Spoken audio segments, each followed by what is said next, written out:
জামাইয়ের আবদারে প্রেশার কুকারে পাতলা খিচুড়ি রান্না করলাম গরুর মাংস দিয়ে, তাও আবার কুরবানি ঈদের দিন। আসসালামু আলাইকুম, কেমন আছেন সবাই? ঈদের ব্লগটা দিতে কিন্তু অনেক বেশি লেট করে ফেলেছি আমি। আসলে ভিডিও তো করাই থাকে, এডিট করার জন্য ভিডিও আপলোড করা হয় না। যেহেতু আমি একটু সিক, সেজন্য সময় মতো কোনো কিছুই করতে পারি না। বিশেষ করে ভিডিওটা করতে আর এডিট করতে অনেক বেশি আলসেমি লাগে। জানি না কাদের কাছে কেমন লাগে এরকম সময়তে, তবে আমি কিন্তু খুব অলস হয়ে গিয়েছি, সেই সাথে অনেকটা পরিমাণে অসুস্থ হয়ে গিয়েছি। দেখা গেছে একটা কাজ করতে গেলে না মনে চায় না আরেকটা কাজ করি, মন চায় বসেই থাকি বা শুয়েই থাকি, এরকম একটা অবস্থা। আবার যে বেশিক্ষণ শুয়ে থাকবো সেটার উপায় নেই, কারণ মেয়ে আছে, যেহেতু হাজব্যান্ড আছে, তাদেরকে তো রান্নাবান্না করে খাওয়াতে হবে, সে সাথে তো আমিও খাবো। চারোদিক দিয়ে না অনেকটা কষ্ট হয়ে যাচ্ছে, কিন্তু কষ্ট হলে আর কি করব, কাজবাজ তো করে খেতেই হবে। তো এই তো ঈদের দিন সকালবেলা আমি দুধ জাল করে নিয়েছিলাম সেমাই রান্না করার জন্য, সেই সাথে জর্দা সেমাই রান্না করেছি, পাশাপাশি নুডলসও রান্না করেছিলাম। আসলে যে যেটা খায় আর কি। তো আমি অনেক ভোরে উঠেছিলাম, দেখা গেছে প্রায় 5টার সময় আমি ঘুম থেকে উঠে গিয়েছিলাম, কারণ যেহেতু ঈদের দিন আর কুরবানি ঈদের দিন কিন্তু নামাজটা খুব তাড়াতাড়ি দেয়, ঈদের জামাতটা অনেক তাড়াতাড়ি দিয়ে দেয়। তার কারণ গরু জবাই দিবে, তারপরে গরু কাটাকাটি, তো কুরবানি তো গরু কাটাকাটি থাকবেই। তো এই তো আপনাদের ভাইয়াকে খাইয়ে দাইয়ে পাঠিয়ে দিলাম মসজিদে নামাজ পড়ার জন্য। তো এই তো আপনাদের ভাইয়া যে চলে যাচ্ছে না, যতক্ষণ দেখা যাবে আমি ঠিক ততক্ষণই তাকিয়ে থাকবো, এটা আমার অভ্যাস। সেটা জুম্মার নামাজ হোক বা ঈদের নামাজ হোক, যে কোনো নামাজই হোক না কেন, আমার কাছে মনে হয় যে যতক্ষণ দেখা যাবে ততক্ষণ তাকিয়ে থাকলে হয়তো বা আমার কাছে অনেকটা বেশি শান্তি শান্তি লাগে, এরকমটাই আর কি। তো ওই যে বললাম না, সর্বপ্রথমে আপনাদের ভাইয়ার আবদারে প্রেশার কুকারে এখন গরুর মাংস দিয়ে আমাকে পাতলা খিচুড়ি রান্না করতে হবে। তো এই তো ওরকমভাবে কিন্তু আমি কিছুই ভিডিও করতে পারিনি, তবে অল্প অল্প করে যতটুকুই করেছিলাম ততটুকুই কিন্তু আপনাদের সাথে শেয়ার করতেছি।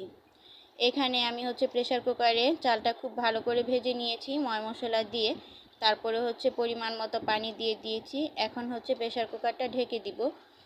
প্রায় 3টা সিটি দেওয়ার পরে আমি প্রেশার কুকারটা বন্ধ করে দিব। আর 3টা সিটি যে দিব, এটা কিন্তু হাই হিটে না, মিডিয়াম হিটে, চুলার আঁচটা আমি মিডিয়ামে রেখে তারপরে 3টা সিটি দিয়ে নিব। এতে করে হবে কি, খিচুড়িটা খুব ভালোভাবে রান্না করা হয়ে যাবে।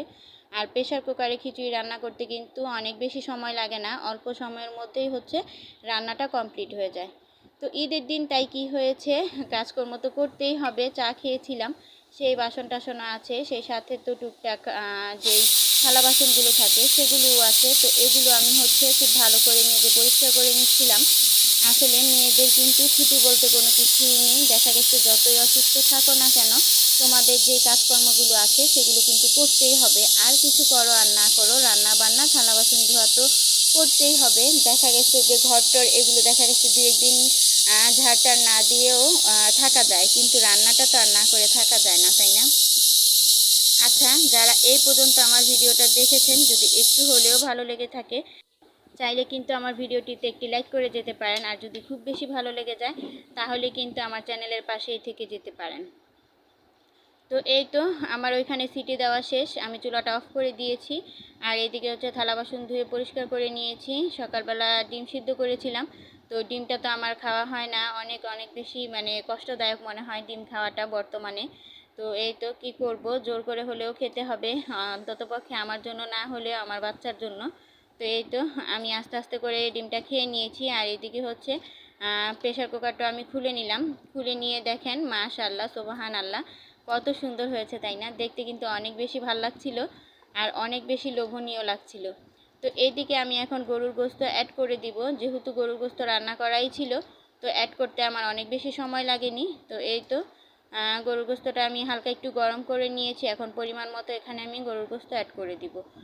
অনেক বেশি দিব না, অল্প পরিমাণে দিব, আর যদি লাগে আপনাদের ভাইয়া এখান থেকেই নিয়ে খাবে। তো এই আর কি, এখানে আমি পরিমাণ মতো গরুর গোশতটা দিয়ে দিয়েছি। এখন নাড়াচাড়া দিয়ে খুব ভালো করে বলক তুলে নিব। এই পর্যায়ে এসে কি করতে হবে, বাগার দিতে হবে।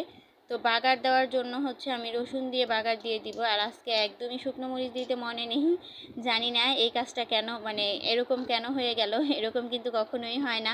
আমি সব কিছুতেই কিন্তু শুকনো মরিচ দিয়ে বাগার দিই, তো আজকে স্কিপ হয়ে গিয়েছে। যাই হোক, তবুও কিন্তু খেতে খারাপ লাগেনি, অনেক অনেক বেশি মজার হয়েছিল। রান্না দেখাতে দেখাতে আজকের ভিডিওটা শেষ করে দিব। দেখা হবে নতুন কোনো ভিডিওতে, ততক্ষণ সবাই ভালো থাকবেন, সুস্থ থাকবেন, আমাদের জন্য দোয়া করবেন। আল্লাহ হাফেজ, আসসালামু আলাইকুম।